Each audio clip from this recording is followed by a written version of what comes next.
Me humillaron por mi piel, pero los entregué a la DEA mi venganza contra mi padre. Me llamo hijo de un error. Al menos así me sentí siempre. Yo nací de una infidelidad de mi padre, Arturo, durante un viaje de negocios a Atlanta, un desliz que él cegaramente pensó que nunca tendría consecuencias. Mi madre, Maya, trabajaba como intérprete en una conferencia, y lo que pasó entre ellos fue rápido, casi fugaz. Pero suficiente para que mi existencia se convirtiera en una mancha para una familia obsesionada con su apellido y su supuesta pureza. Mi mamá murió cuando yo tenía 5 años. No recuerdo todos los detalles, solo imágenes sueltas, su olor, su voz diciéndome que todo iba a estar bien, aunque claramente no lo estaba. Cuando ella faltó, Arturo tuvo que decidir qué hacer conmigo. Pudo haberme escondido, pudo haberme dejado en un orfanato o haber hecho como que no existía. En lugar de eso, me llevó a su casa. Nunca supe si fue culpa, obligación o simple conveniencia, pero lo cierto es que ahí no me criaron, solo me soportaron. Su esposa, Débora, me miró desde el primer día como si fuera una mancha en la alfombra que nadie quiere reconocer pero que todos ven. Una tarde, mientras yo jugaba en el suelo con unos carritos viejos, la escuché decirle a Arturo, sin bajar la voz lo suficiente. El niño tiene tus ojos, Arturo, pero nada de lo demás, bueno, ya sabes, es negro. Él no respondió. Arturo siempre fue experto en eso, en quedarse callado. Su forma de estar presente era ocupar espacio sin decir nada, como si su sola sombra fuera suficiente. Brandon y Tiffany, sus hijos legítimos, eran la extensión perfecta de su madre. Brandon era el típico rubio de catálogo, alto, atlético, con esa sonrisa de anuncio de pasta dental y el cerebro casi siempre apagado.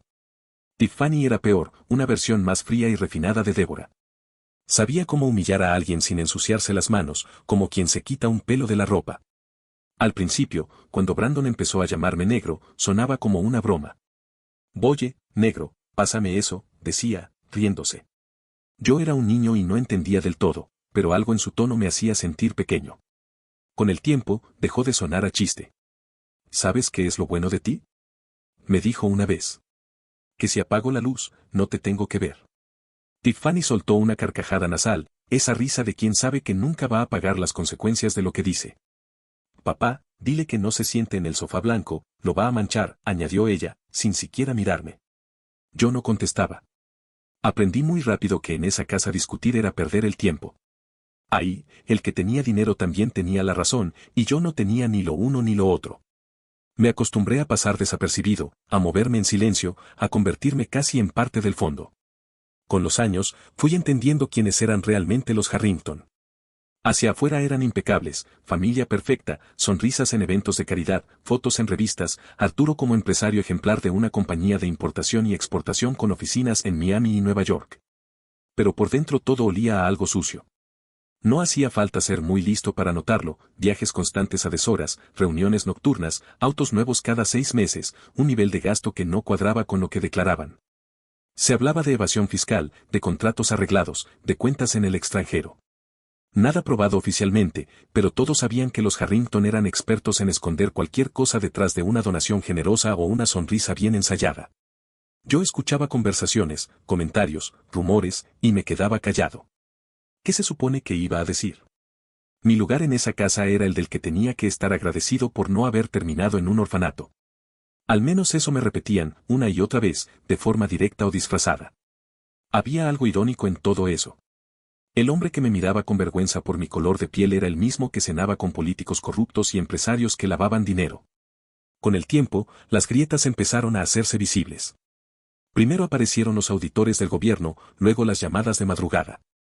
Los periódicos empezaron a mencionar el apellido Harrington en artículos sobre investigaciones en curso. Débora empezó a beber más. Brandon se llenaba la boca hablando de enemigos que querían destruir a la familia. Tiffany dejó de presumir la mansión en redes y de repente se la pasaba viajando, como si quisiera estar lejos cuando todo explotara. Arturo intentaba mantener la calma, pero el miedo se le notaba en los gestos, movimientos bruscos, respuestas cortas, noches enteras encerrado en su despacho. Yo escuchaba las discusiones desde el pasillo, pegado a la pared, invisible como siempre. «No pueden probar nada», decía Arturo, con la voz tensa. «No vas a poder tapar esto para siempre, Arturo», le gritaba Débora desde el otro lado de la puerta. «Nos vas a hundir». Una noche, Brandon explotó en medio de la sala. «¿Por qué no usas tus contactos, papá? ¿O ya se te acabaron los favores?». Arturo lo miró con frialdad, como si estuviera viendo a un desconocido. Cuida lo que dices. No sabes de lo que hablas. Claro que sé, respondió Brandon, con la voz cargada de rabia. Sé que estamos jodidos. Después de esa noche, el ambiente en la casa cambió por completo. Las cenas se volvieron silenciosas, las conversaciones pasaron a susurros, las risas desaparecieron. Los empleados empezaron a renunciar, uno tras otro. Todo olía a ruina, a algo que se venía abajo y nadie podía detener. Yo ya tenía mi decisión tomada. No pensaba quedarme para ver cómo ese castillo de mentiras se derrumbaba. Tenía 18 años cuando empaqué mis pocas cosas. No hubo escenas dramáticas ni lágrimas, solo la frase de Débora cuando pasé junto a ella con la maleta en la mano. Las ratas siempre son las primeras en abandonar el barco. No le contesté. Solo seguí caminando. Encontré un apartamento pequeño en la ciudad. Nada especial, nada de lujo, pero era mío. Una de las pocas ventajas de haber sido siempre el marginado de la familia era que aprendí desde niño a trabajar, a ganarme lo mío y a valorarlo. A mí no me regalaban nada, así que no tenía nada que perder. Trabajaba de día y estudiaba de noche. Por primera vez en mi vida sentí que podía respirar sin sentirme un intruso en mi propia casa. Mientras yo construía algo desde cero, ellos seguían sosteniendo su teatro, sonrisas frente a las cámaras, apariciones en eventos, donaciones a fundaciones, fingiendo que todo seguía igual. Hasta que, un día, dejaron de poder fingir. El día que todo dejó de ser rumor me enteré por las noticias. Estaba desayunando solo en mi apartamento cuando vi los titulares en la televisión y en el celular. Hablaban de una red internacional de tráfico de drogas y el nombre de Arturo Harrington aparecía entre los principales investigados. Al principio pensé que era una exageración de los medios, que tal vez lo estaban usando como chivo expiatorio o algo así. Pero luego empezaron a salir documentos filtrados, fotos de contenedores de su empresa, rutas marítimas, pagos ocultos. Ahí entendí que no había forma de negarlo.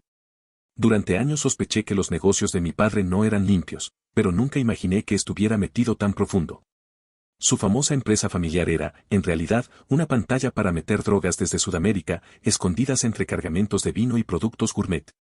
Cuando yo me enteré, el escándalo ya estaba en todos los canales, la policía y la DEA habían allanado las oficinas, varios empleados estaban detenidos, las cuentas congeladas. Los noticieros parecían disfrutar cada detalle, como si la caída de los Harrington fuera un espectáculo más. Esa noche, mientras cenaba solo en mi apartamento, recibí un mensaje de Débora. Necesitamos verte. Es urgente, escribió. Me quedé mirando la pantalla un rato, dudando. No respondí. Al día siguiente, el teléfono sonó otra vez. Esta vez era Arturo. Su voz sonaba gastada, como si no hubiera dormido en días. Dijo que necesitaba verme, que era importante, que tenía que hablar conmigo en persona. No quería hacerlo, pero acepté. No por él, sino porque yo también necesitaba verlo de frente después de todo lo que había pasado. Cuando llegué a la mansión, el portón estaba abierto y había 2 patrullas estacionadas afuera. Entré y la casa se sentía distinta, más fría, más vacía. Arturo me esperaba en su estudio, con las cortinas cerradas y una botella medio vacía sobre el escritorio. Se veía mal, con ojeras profundas y el cabello alborotado, como si hubiera envejecido de golpe. Gracias por venir, dijo sin mirarme. El escritorio estaba cubierto de papeles, recortes de periódico, documentos impresos y una pistola. ¿Todo esto es cierto? Le pregunté, señalando el desastre que lo rodeaba, pero hablando de lo que ya todos sabían. Se frotó la cara con las manos, aún sin levantar la vista. Las cosas se salieron de control. Había acuerdos, compromisos que no podía romper. No tenía opción. Siempre hay opción, respondí. Solo que la tuya fue joder a todo el mundo. Al fin me miró. Tenía los ojos hundidos, rojos, como un hombre que ya sabe que perdió. No entiendes cómo funciona este mundo, hijo, dijo. Si rechazas una oportunidad, otro la toma. Y si la tomas, tienes que asegurarte de que nadie te quite el lugar. Claro que lo entiendo, le contesté. Justo por eso elegí no convertirme en ti. Nos quedamos en silencio unos segundos. Desde afuera se escuchaban sirenas lejanas. Tiffany bajó corriendo las escaleras, llorando, diciendo que los agentes estaban otra vez en la puerta. Arturo le ordenó que les dijera que no estaba. Débora empezó a gritar desde el pasillo, acusándolo de haberlos arruinado, de haber destruido a la familia. Arturo explotó. Golpeó la mesa con fuerza y le gritó que se callara, que ella también se había beneficiado del dinero, de los viajes, de las joyas, de cada centímetro de esa casa. Tiffany seguía llorando en un rincón. Yo solo observaba, como alguien que ve una obra de teatro llegar a su último acto. No dije nada. No sentí lástima, solo una especie de cansancio antiguo, como si ese momento hubiera sido inevitable desde siempre. Antes de que me fuera, Arturo me miró y dijo: «Espero contar con tu ayuda, hijo». No respondí. Me di la vuelta y salí de la casa sin mirar atrás. Días después, las noticias mostraron imágenes de Débora y Tiffany esposadas, escoltadas por agentes federales. Brandon estaba fuera del país, decían que había viajado antes de que todo explotara. De Arturo, en cambio, no había rastro. 2 días más tarde, fue oficial, la DEA emitió una orden de captura internacional contra Arturo Harrington por narcotráfico y lavado de dinero. La mansión fue clausurada, los autos incautados, las cuentas bloqueadas. El apellido que tanto defendían como símbolo de estatus se convirtió, de la noche a la mañana, en sinónimo de crimen. Pensé que no volvería a saber de él. Me equivoqué. Esa noche, cerca de las 11, golpearon la puerta de mi apartamento. Fueron 3 golpes fuertes, insistentes, como si la persona del otro lado supiera que yo estaba ahí. Me acerqué en silencio y miré por la mirilla. Era Arturo. Llevaba una gorra, una chaqueta vieja y la cara demacrada. Parecía haber envejecido 20 años en 3 días. Abrí la puerta sin decir palabra. Él entró como si todavía tuviera derecho a hacerlo, dejó caer una bolsa en el suelo y soltó: «Necesito tu ayuda». «No tengo a nadie más». No contesté. Solo lo miré. «Me quedaré contigo unos días», añadió, como si ya lo hubiéramos hablado. «Moveremos algunos paquetes y desapareceré. Aún me quedan algunas cartas por jugar». Sentí como la rabia me subió por el pecho. «¿Cartas?», le dije. «¿De verdad sigues viendo todo esto como un juego? ¿Y tu esposa? ¿Y mi hermana?». Arturo desvió la mirada. «Solo déjame pasar», respondió con frialdad.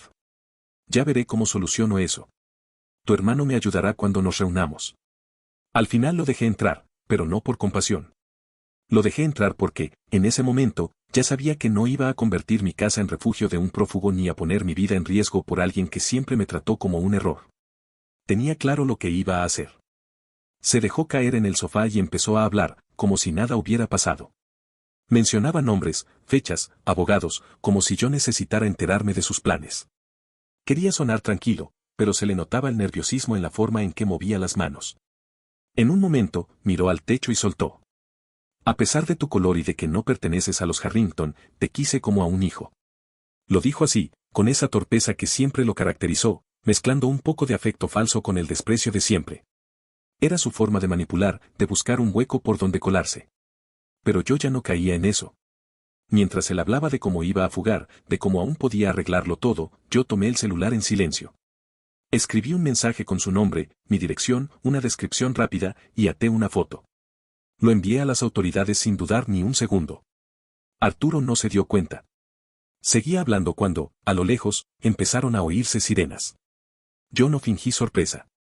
Él se levantó del sofá de un salto, inquieto. Los golpes en la puerta fueron secos y directos. «Policía. Abran la puerta». Arturo me miró con una mezcla de rabia y pánico puro. «¿Qué hiciste?», me preguntó, casi gritando. «Lo correcto», le respondí.